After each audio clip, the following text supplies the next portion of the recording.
2025 is right around the corner, and today we'll be speculating about the first big event of the year, the Pokemon Go Tour Unova. So what will this tour event look like, and what features, bonuses, and Pokemon will we see both leading up and during the event? Well, today we'll be diving into some predictions for all that and more. So with that said, let's get started.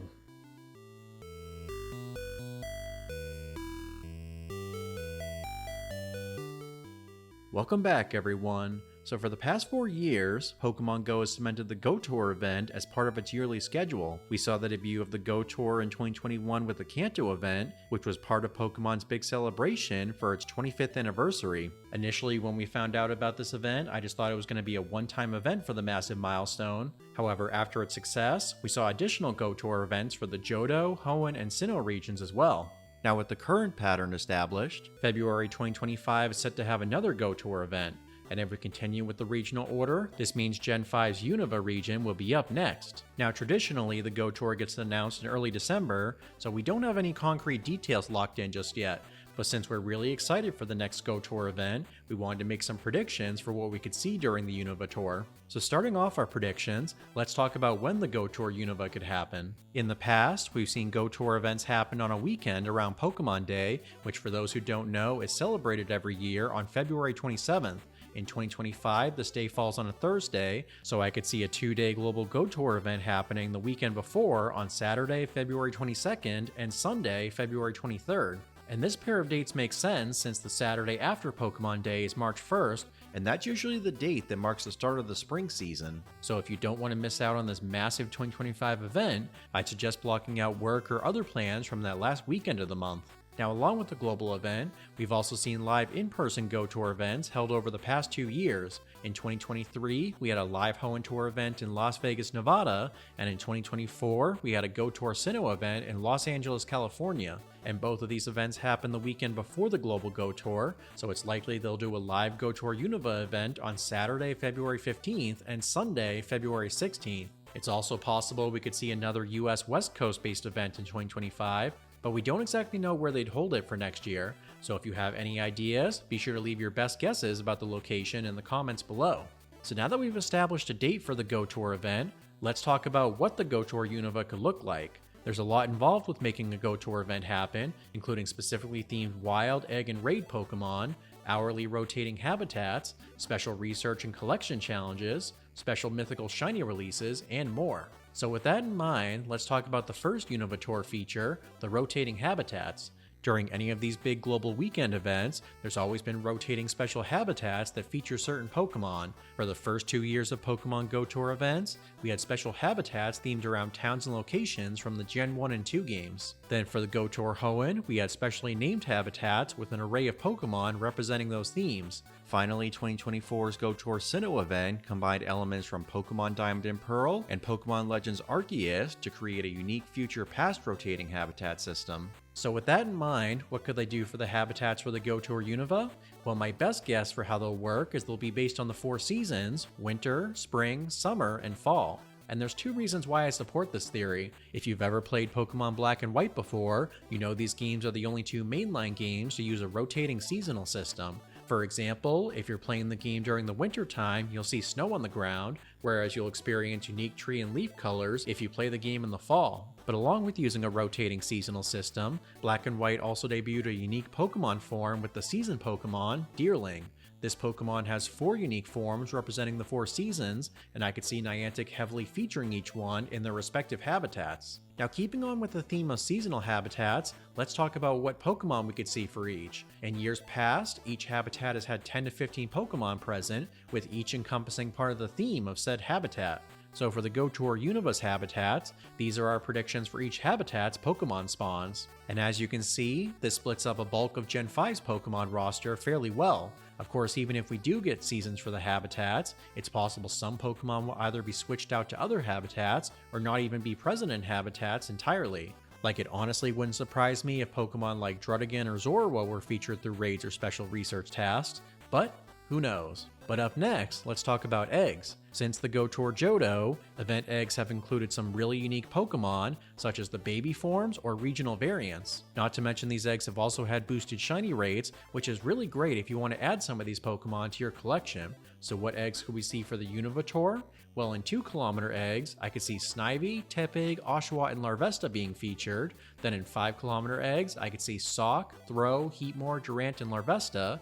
In 7km eggs, I think we could see Dino, Litwick, Axew, and Larvesta. And finally, for 10km eggs, we could see Maractus, Sigilyph, Buffalont, and Larvesta. So why did I choose these Pokemon? Well, for the Hoenn Tour, they added the 3 starters to expand the 2K pool since there weren't a lot of babies in Gen 3. Then for 5Ks, while they could be used for new shinies like the Hoenn Tour, this seems like a good spot to put the 4 Unova regional variants, since they won't be as special as the 3 new shiny regionals that would release with this event. Then for the 7Ks, we saw these used during the Hoenn Tour for rarer Community Day Pokemon such as Bagon, Trapinch, and Beldum, and that's why Litwick, Dino, and Axew could also appear in this spot. And lastly, for the 10km eggs, these have been reserved for the new regional shiny variants released for the past 2 years, which is why it's almost guaranteed that the new Unova regional shinies will be featured this way. Now you probably noticed that we included Larvesta in all 4 categories of Go Tour Unova event eggs, and the reason for this placement is because Niantic has done this for multiple events featuring Larvesta,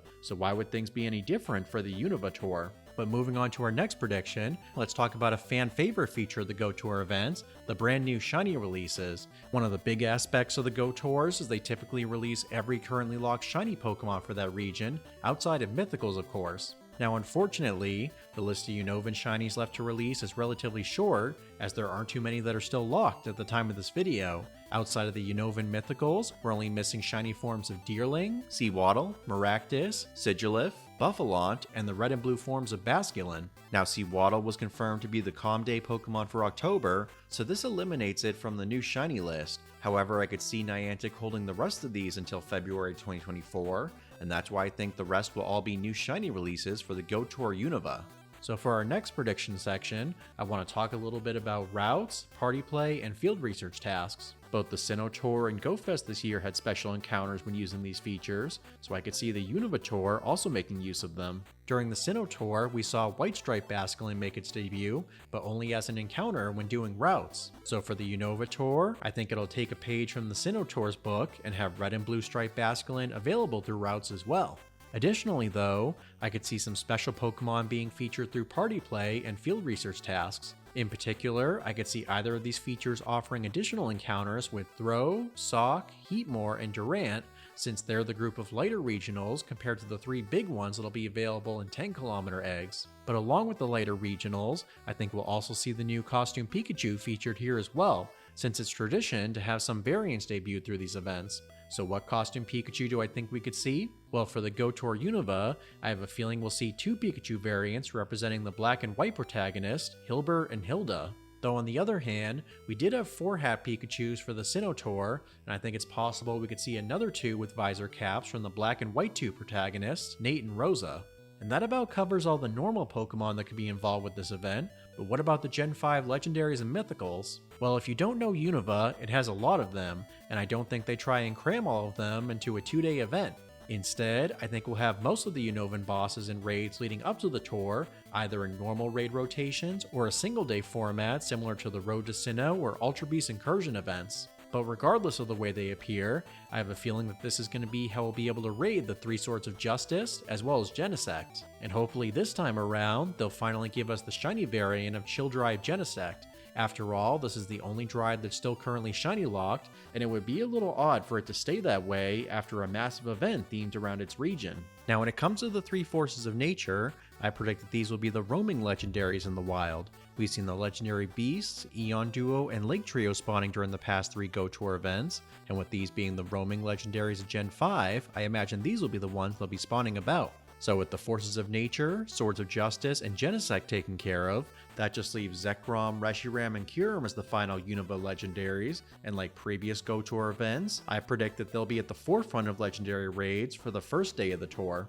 Assuming that it's going to be a 2-day global event like the Hoenn and Sinnoh tours, I could see Saturday featuring Zekrom, Reshiram, and Kyurem in 5-star raids. But additionally, I could also see them appearing with their exclusive moves, Fusion Bolt, Fusion Flare, and Glaciate. Though on the other hand, perhaps we'd see the debut of Bolt Strike and Blue Flare on Zekrom and Reshiram. If you're interested in learning more about those moves, you can check out our speculative analysis video that's going to be linked in the description. But in terms of Reshiram, Zekrom, and Kyurem, I have a good feeling that these will be the legendary raid bosses for Saturday. So that covers the first day's legendary raids, but what about the second? Well, similar to this year's Go Fest and the release of the 2 Necrozma forms, I could see Sunday bringing the long-awaited debut of the 2 fusion forms of the Ice Dragon legendary, Black and White Kyurem. And I imagine these will work in the same way as Necrozma, where you have to battle either the black or white forms in raids, then get fusion energy for the respective form after defeating them. Probably in the form of black fusion energy or white fusion energy or something like that. Now, where Necrozma's fusions were limited by the amount of Cosmog you had in your collection, that wouldn't necessarily be a problem with Kyurem. Seeing that we've had plenty of opportunities to get them in the past, you'd have dozens of Zekrom and Reshiram to fuse with them. Though it wouldn't surprise me if they added an additional item to limit your fusions, such as a DNA splicer that works similar to meteorites with Mega Rayquaza. Hopefully Niantic doesn't go this route, but who knows what they'll end up doing.